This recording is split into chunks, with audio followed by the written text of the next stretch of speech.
शनिवार को इजराइल पर हमास के हमले के बाद इलाके में हिंसा की नई लपटें उठने लगी हैं। जब इजराइल हमास के बीच संघर्ष की शुरुआत हुई तब कई देशों के प्रमुख इस घटना पर अपनी प्रतिक्रिया दी, लेकिन मुस्लिम देशों के बयानों ने सबका ध्यान अपनी ओर खींच लिया है। हमले के बाद सबसे पहले सऊदी अरब ने एक बयान जारी कर अपनी प्रतिक्रिया देते हुए कहा कि वे फिलिस्तीनी गुटों और इजरायली कब्जे वाले इलाके की वजह से हो रही हिंसा के अलग अलग मोर्चों पर लगातार नजर बनाए हुए हैं। हम हिंसा के गंभीर परिणामों से बचने के लिए संयम बरतने और तत्काल युद्ध विराम की अपील करते हैं।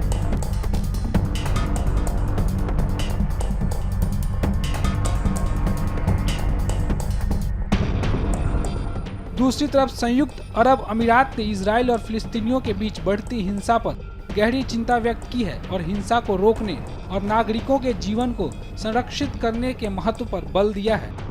वहीं पाकिस्तान ने भी इजराइल फिलिस्तीन पर अपनी प्रतिक्रिया दी है। पाकिस्तानी कार्यवाहक प्रधानमंत्री अनारुल हक काकड़ ने इजराइल फिलिस्तीन में बढ़ती हिंसा पर गहरी चिंता व्यक्त करते हुए कहा कि मध्य पूर्व में बढ़ती हिंसा से आहत हूँ, जो फिलिस्तीन पर सवाल उठाने की तत्काल जरूरत को रेखांकित करता है।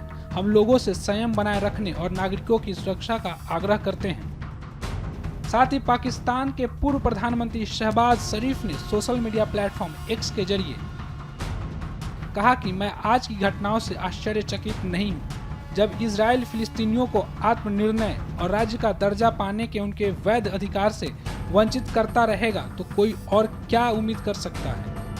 वहीं इजराइल हमास जंग पर मुस्लिम देशों के रोल पर रक्षा विशेषज्ञ प्रफुल्ल बख्शी का क्या कहना है, सुनिए। इस समय इजराइल के ऊपर हमला हुआ है, हमास हमला कर रहा है, ईरान इत्यादि कंट्रीज हमास को सपोर्ट कर रही हैं, कई इस्लामिक कंट्रीज सपोर्ट करती हैं पर वो ओपनली बोल नहीं रही हैं। और इस समय हमास के ऊपर हमास ने एक बड़ा घातक हमला किया है। इजराइल के एक एयरफील्ड को हाफ कैप्चर कर लिया है, लोगों को, सिविलियंस को बहुत बेइंतहा मारा, औरतों का एक यूनिफॉर्म में जो औरत थी उसका बड़ी बुरी तरीके से रेप किया, उसको ख़त्म किया। और यही नहीं, उन्होंने बहुत सारे प्रिजनर्स ले लिए हैं। बात यहाँ तो तक ठीक है। अब नेतन्याहू कहते हैं ये जो अब हम हमला करेंगे, हमला करने का मतलब है लड़ाई, और लड़ाई का मतलब है हम उनके ऊपर भीषण बमबारी करके जगह को ऑक्यूपाई करेंगे। जब जगह ऑक्यूपाई होगी तब नेगोशिएटिंग टेबल में बात बनती है। सिर्फ बम मार के आप चले जाइए, कोई किसी की हार जीत नहीं होती, सिर्फ लाशें काउंट होती हैं, उससे कोई फर्क नहीं पड़ता।